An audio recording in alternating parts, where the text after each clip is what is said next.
The Emotional Scale: How to Deliberately Feel Better. In the article, The Purpose of Emotions, I explain that our feelings function as a vibrational feedback system, and that by changing the way we think, we can take back control over how we feel. We've been trained to ignore our feelings, however, and because of this, it can be a bit difficult to remember how to figure out what our emotions mean at first. But don't worry. Once you get the hang of it, once you remember to use your emotions for what they were intended, it'll quickly become second nature to you. You're simply remembering how to do something you were designed to do. Until then, however, this article may help you to get started. The following explanation is based on The Emotional Scale by Abraham Hicks.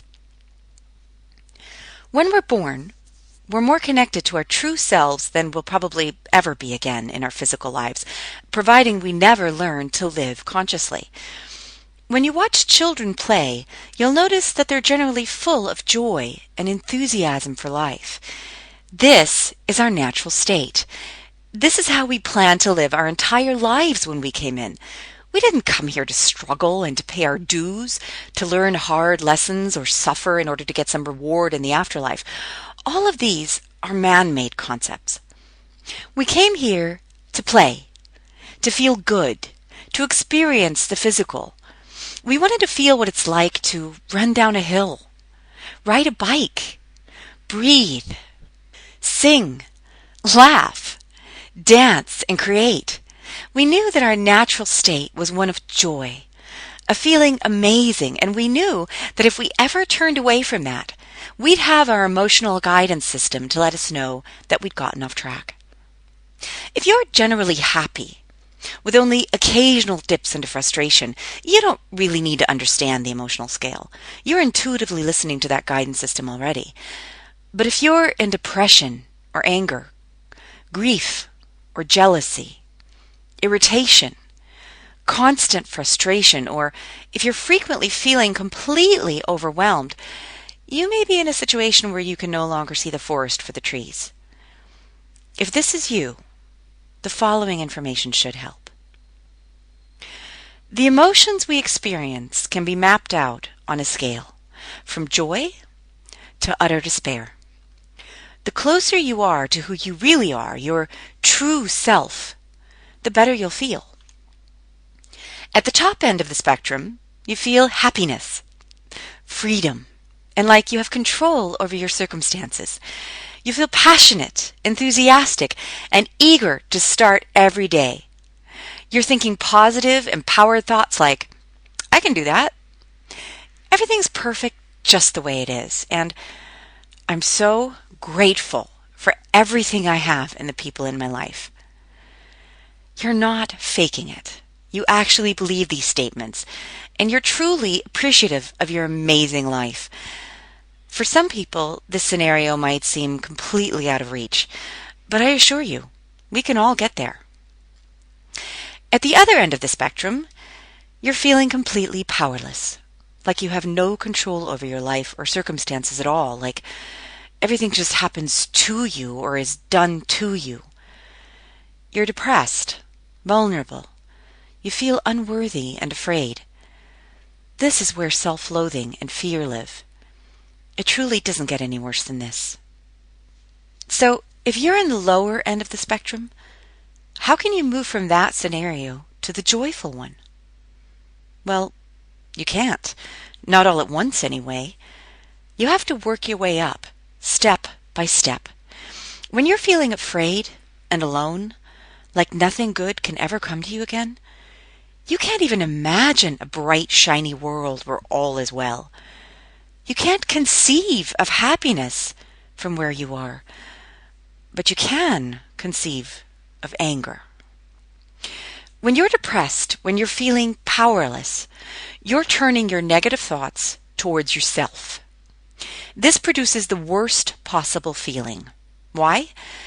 Because there's no bigger lie than that you're not worthy, that you're somehow broken, that you're not perfect, and your true self, who you really are, knows it.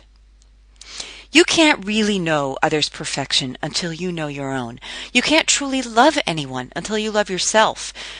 You can't really help anyone else feel whole until you know what it feels like to be complete. It all starts with you.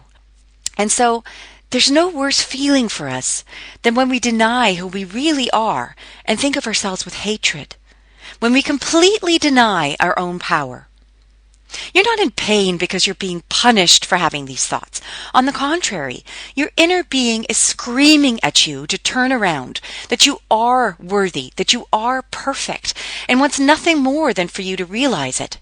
The horrible feelings and the very degree to which you're experiencing them is a direct result of how incorrect you are in your thinking. But to ask you to simply do a 180, to just start thinking the opposite, I love myself instead of I hate myself, is a bit too much to ask. It's much easier to work your way around bit by bit.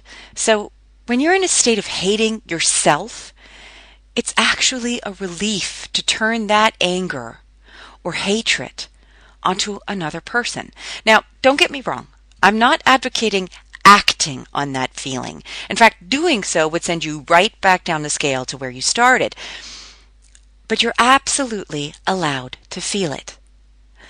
Give yourself permission to be angry with someone, to blame someone, to just hate the world. It might still not feel good, but it will feel better. Stay there for a little while and feel the relief of it. You might cry. You might need to scream into a pillow or take a walk around the block. Let off steam. You're getting rid of that lower vibration, that negative energy. Once you feel secure in your anger, once you no longer feel the temptation to turn your negative view toward yourself, you can move up to the next rung. At this point, you can move into frustration, doubt, worry, or pessimism. You can turn your attention from blaming someone else to accepting that bad things happen sometimes. It's not that all people are bastards, but bastards do exist. It's not that only bad stuff happens, but bad stuff does happen. You soften your language a bit. Always becomes sometimes. Everyone becomes some people. Hate becomes dislike. It's okay to be a bit negative here. Those of us who study this stuff, who consider ourselves spiritual, often forget that even these negative emotions have their place. We think we ought to know better and should always be at a high vibration. We see a negative emotion as some kind of failure. But negative emotions are simply there to guide us. If you're frustrated, it makes no sense to deny it or feel guilty about it. Accept it, allow it, and work your way up the emotional scale. And stop beating up on yourself. That just makes you slide back down. Once you're solidly entrenched in frustration, the next step is neutral territory, boredom. At this point, you're not really feeling good or bad, you're just sort of okay. You don't really have to spend a lot of time here. In fact, this interval may be so short, it might seem like you're skipping the step altogether. The next step on the scale will take you into optimism and positive expectation. Reach for hopeful thoughts. Good things do happen, and there are good people in the world. In fact, a lot more things go right every day than go wrong. You're switching your attention from the negative to the positive now. Instead of diminishing the things that made you feel bad, you're beginning to focus on those things that make you feel good. Little by little, you'll find more and more things to feel good about. At this point, you can conceive of looking for positive news. Nice people, puppies, and sunshine. Cynicism falls away and makes room for the idea that it isn't naive to see the beauty in the world. And once you start looking for it, you see that beauty everywhere. Once you've found this place of hopefulness, it really isn't hard to move up to absolute joy and happiness. You've built so much momentum and you're so close to your true self, to who you really are, that you can hear the call loud and clear. This is the place of appreciation, of being grateful.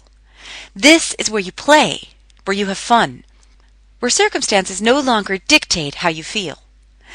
You can have fun anywhere. You see beauty wherever you go. You feel incredibly good all the time. This is how you're supposed to feel. This is who you really are. Remember, It doesn't really matter where you start. There's no shame in being angry or even depressed. Figure out where you are on the scale and you can begin to deliberately work your way up. You might spend days or weeks on each level, or just a few minutes. Once you begin shifting energy, it will become easier and easier. It's possible for someone who has used this process several times to work their way up the entire scale in about 20 minutes. Now, I'm only telling you this so that you understand the incredible leverage available to you when you begin to work with energy, not to give you a measuring stick to judge yourself against, like, why is this taking me longer than 20 minutes? There's obviously something wrong with me. Please don't take it that way. Take it slow at first. Feel your way through it. The most important thing in this process is that you realize that you have the ability to make yourself feel better. Once you understand this, once you fully realize just how powerful you are, you can never go back to where you were. You can never feel truly powerless again. Even if you feel a bit depressed, even if you have a negative reaction to an event, it won't last long. You'll quickly remember that you don't have to wait for anything to change. You have the power to do something about the way you feel anytime you like.